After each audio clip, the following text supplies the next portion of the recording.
Hi, I'm Donny. Here we are in beautiful, sunny Boulder, Colorado, where overall life is amazing. Sure, there's high unemployment and a terrible housing market, but we're going to look back at this time and say, wow, things were really amazing. Picture the Great Depression. People had no money, there was high unemployment, and things were very cheap. Seeing pictures or hearing stories about the Great Depression is going to seem like a party compared to the coming financial collapse.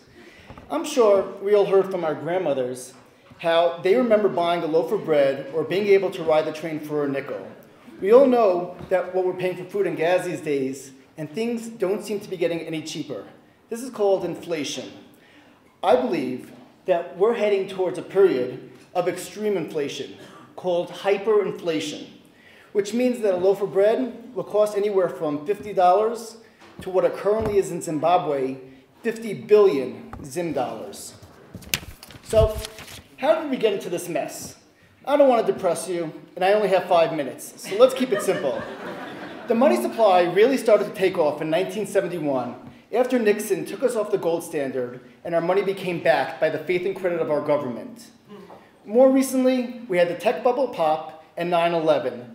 The Fed wanted to stimulate the economy, so they lowered interest rates. Boy, did they get things moving, just not where they wanted, and we had one of the biggest housing booms the world has ever seen. The overconsumption was tremendous. Eventually, the housing bubble popped, and banks started to collapse. Hey, that's okay. Nothing goes straight up. It's all part of an economic cycle. After the party, there should be a hangover. That wasn't the vision of our government or corporate leaders. It sounded better. Let's bail everyone out and pump trillions of dollars into mortgage companies that are doomed to fail and the banks that were the cause of this mess. In addition, the Fed is once again lowering interest rates to historic levels in order to pick things up.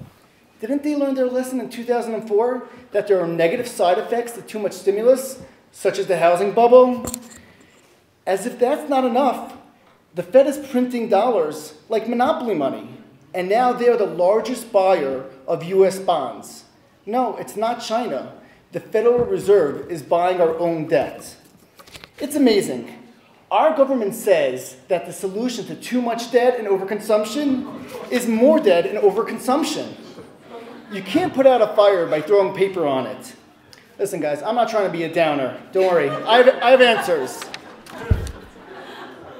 The first investment is gold and silver.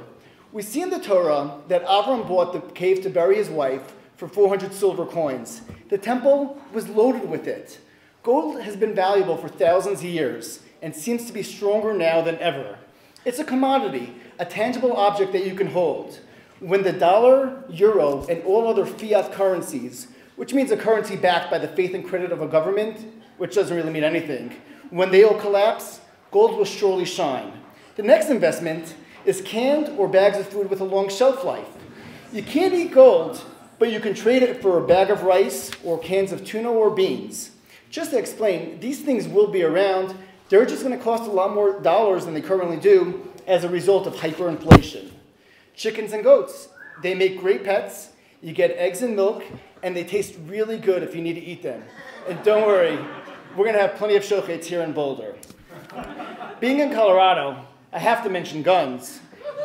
Not that you're going to be walking around like Rambo, but they are a commodity, they don't go bad, and you will need to protect your other 3 investments, your gold, food, and livestock.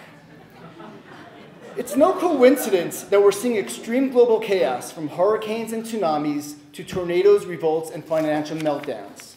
No matter where you are or where you're going, the world around us is changing very quickly.